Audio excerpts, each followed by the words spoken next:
വറഹ്മത്തുള്ളാഹി തആല വബറകാതുഹു. ഞാൻ നിങ്ങളോട് ഒരു പ്രത്യേകം ഒരു ഉണർത്തലിനെ തൊട്ടാണ് വീഡിയോ ചെയ്യാൻ ആഗ്രഹിക്കുന്നത്. ഞാൻ സ്ത്രീകൾക്ക് ആണ് കൂടുതലായിട്ട് ഈ ഒരു വീഡിയോ എത്തിക്കാൻ ആഗ്രഹിക്കുന്നത്. അതീവ സ്ത്രീകളുടെയും സ്വഭാവം ഈബത്ത് പറയുക, നമീമത്ത് പറയുക. ഈ ഒരു കൂട്ടത്തിൽ നമ്മൾ പോലും അറിയില്ല ഈബത്ത് പറയുന്നത്, മറ്റുള്ളവരെ വേദനിപ്പിക്കുന്നത്.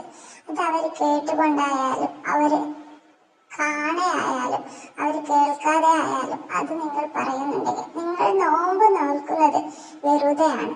നിങ്ങൾ നോമ്പ് നോൽക്കുന്നത് വെറുതെ വിശപ്പ് പൊറുക്കും പോലെയാണ്. കാരണം അള്ളാഹു നിങ്ങളുടെ നോമ്പ് സ്വീകരിക്കുകയില്ല ഇബത്ത് പറഞ്ഞുകൊണ്ട്. ചില സ്ത്രീകൾ നോമ്പ് നോൽക്കുന്നുണ്ടാവും, പക്ഷെ ദിവസത്തിൽ ഖുർആൻ പാരായണം ചെയ്യുന്നുണ്ടാവും, ദിക്റുകൾ ചെല്ലുന്നുണ്ടാവും. പക്ഷെ ദിവസത്തിൽ ഒരു നേരം അങ്ങോട്ടും ഇങ്ങോട്ട് കുറ്റം പറയാൻ, ഏതെങ്കിലും ഒരാളെ വെച്ചിട്ട് അവരെ കൊണ്ട് കുറ്റം പറയാ, ഇവിടുന്ന് വിളിച്ചിട്ട് അങ്ങോട്ട് പറയാ, അങ്ങോട്ട് നിന്ന് ഇങ്ങോട്ട് പറയാ, അല്ലെങ്കിൽ അപ്പുറത്തെ വീട്ടിൽ പോയിട്ട് പറയാ, അപ്പുറത്തെ വീട്ടിൽ നിന്ന് ഇപ്പുറത്തെ വീട്ടിൽ പറയാ, അല്ലെ കുടുംബത്തിൽ അങ്ങോട്ട് പറയാ, അങ്ങോട്ട് ഒരാളെ കൊണ്ട് പറയാ, അവരോട് ഇപ്പുറത്തെ ആളെ കൊണ്ട് പറയാ, അങ്ങോട്ടും ഇങ്ങോട്ട് തമ്മിൽ തല്ലിക്കുക, തെറ്റിദ്ധാരണകൾ കൊടുക്കുക.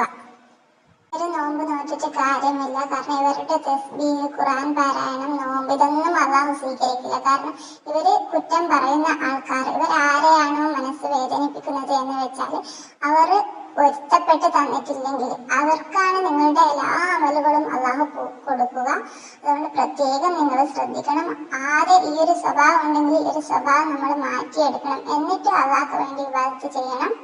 നിങ്ങളിപ്പോ ഒരാളെ കൊണ്ട്, ഒരാൾ കേൾക്കാതെ അവരെ ഇങ്ങനെ മനസ്സുകൊണ്ട് പറഞ്ഞിട്ട് അവരെ കൊണ്ട് ഈബത്ത് പറഞ്ഞാൽ അവർക്കൊരു കുറവും സംഭവിക്കില്ല. കാരണം ഫോർ എക്സാമ്പിൾ, എന്നെ കൊണ്ട് ഇപ്പൊ ഒരാൾ പറഞ്ഞു, ഞാൻ കേട്ടില്ല, പക്ഷെ ഞാൻ അയാൾക്ക് പൊരുത്തപ്പെട്ട് കൊടുത്തില്ല, പക്ഷെ എനിക്കൊരു കുറവും സംഭവിക്കില്ല. കാരണം അവരുടെ അമലുകളൊക്കെ എനിക്ക് കിട്ടും. ആ ഒരു ആശ്വാസമാണ്. അതുപോലെയാണ് എല്ലാവർക്കും. ഇത് ഞാനൊരു എക്സാമ്പിൾ പറഞ്ഞതാണ്. അതുകൊണ്ട് തന്നെ ആരെ കൊണ്ട് കുറ്റം പറയരുത്, ആരെയും താത്തി കാണരുത്. ഓരോ മനുഷ്യനും, എത്ര താഴ്ന്ന മനുഷ്യനായാലും ഓരോ മനുഷ്യനും അതിൻ്റെതായ വിലയുണ്ട്, അതിൻ്റെതായ മൂല്യമുണ്ട്.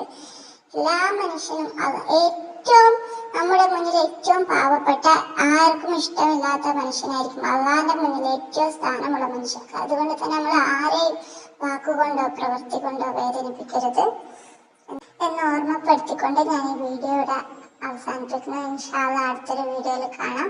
എല്ലാവരും നല്ലോണം തസ്ബീഹ് ചൊല്ലുക, നോമ്പ് നോൽക്കുക, മറ്റുള്ളവരെ കൊണ്ട് കുറ്റം പറയാതിരിക്കുക, മറ്റുള്ളവരെ വേദനിപ്പിക്കാതിരിക്കുക, മറ്റുള്ളവരുടെ ദുഃഖത്തിൽ സന്തോഷം കണ്ടെത്താതിരിക്കുക. അതാണ് മെയിനായിട്ട് നമ്മൾ വേണ്ടത്.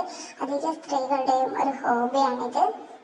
സ്ത്രീകളെ എന്ന് പറയാൻ കാരണം പുരുഷന്മാർ ഇങ്ങനത്തെ കാര്യത്തിലൊന്നും ഇടപെടാറില്ല. ആരെക്കൊണ്ടും അവരൊന്ന് കേട്ട് അത് അവിടെ അങ്ങിടും. അത് പിന്നെ അപ്പുറത്ത് പോയിട്ട് പറയുന്ന ഒരു സ്വഭാവം അധിക പുരുഷനിലും കാണാറില്ല.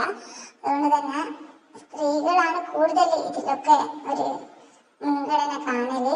അതുകൊണ്ട് എല്ലാവരും ശ്രദ്ധിക്കുക. ഈ ഒരു തെറ്റ് നമുക്ക് പറ്റിപ്പോയാൽ നമ്മുടെ എല്ലാ അമലുകളും, നമ്മൾ ചെയ്യുന്ന എല്ലാ നല്ല കാര്യങ്ങളും നമുക്ക് നഷ്ടപ്പെടും എന്ന് ഓർമ്മപ്പെടുത്തിയിട്ട് ഞാൻ ഈ വീഡിയോ ഇവിടെ അവസാനിപ്പിക്കുന്നതാണ്. അസ്സലാമു അലൈക്കും വറഹ്മത്തുള്ളാഹി തആല വബറകാതുഹു.